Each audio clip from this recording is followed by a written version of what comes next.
רק לקראת סוף המאה ה-19 גילו שבמוח האדם יש סוג של חשמל, המוח משדר גלים חשמליים.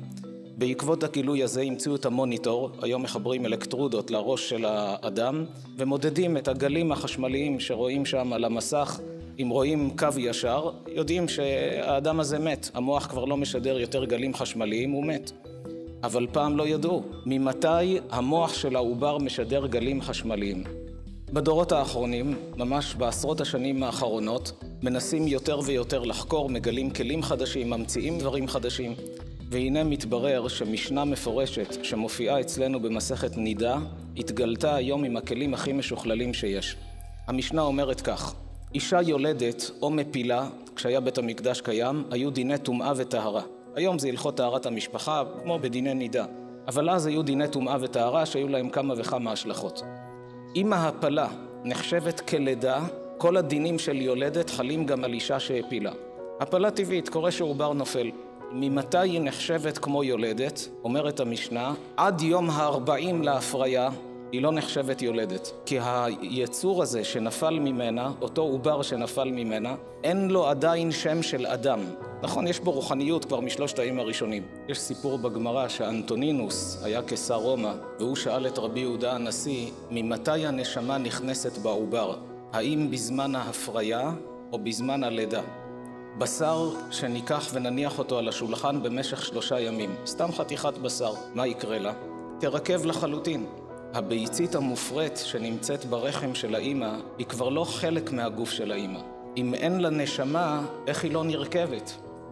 בספר עץ חיים אומר האריזל שבימים הראשונים בכל יום יש 6 ניצוצות של נשמה שנכנסים בעובר.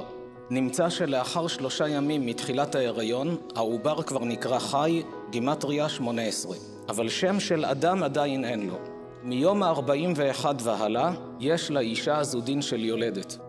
המשנה הזו שתפסה את יום ה-40, תמיד נתפסה כמין מסורת כזאת שקיבלו חז"ל. אז מי שמאמין לתורה קיבל, מי שלא מאמין לא קיבל. אבל נקריא כאן מדבריו של פרופסור דיוויד ליגר מהאוניברסיטה המרכזית של וושינגטון, והוא כותב כך: אין אנו יודעים די על התפתחות מוחו של העובר. למין היום ה-40 בערך, אשר בו מסתמן המבנה הבסיסי של המוח, ניתן להבחין בפעילות מועטת של גלים. בעבר מי חלם לחקור דבר כזה?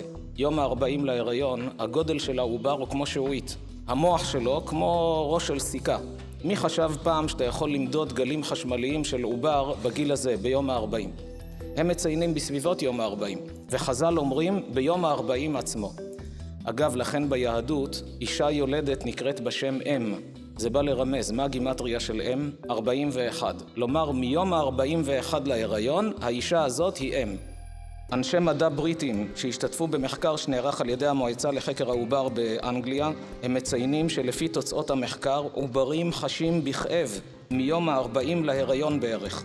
הדוח ממליץ לעדכן את כל הנשים השוקלות לבצע הפלה בנתונים המדעיים החדשים בתחום, וקורא לחקיקת חוקים חדשים להגנה על עוברים. פרסום המחקר גרם למחאה נמרצת נגד גורמים המעודדים הפלות. התברר שמסביבות יום ה-40 הוא כבר מרגיש כאב, ונשים עושות הפלה בלי לדעת כמה צער הן גורמות לילד שלהם, חוץ מהאיסור של נטילת נשמה, גם מבחינת הכאב והצער. התברר שמיום ה-40 כבר העוברים חשים בכאב, רואים את זה במסך שם.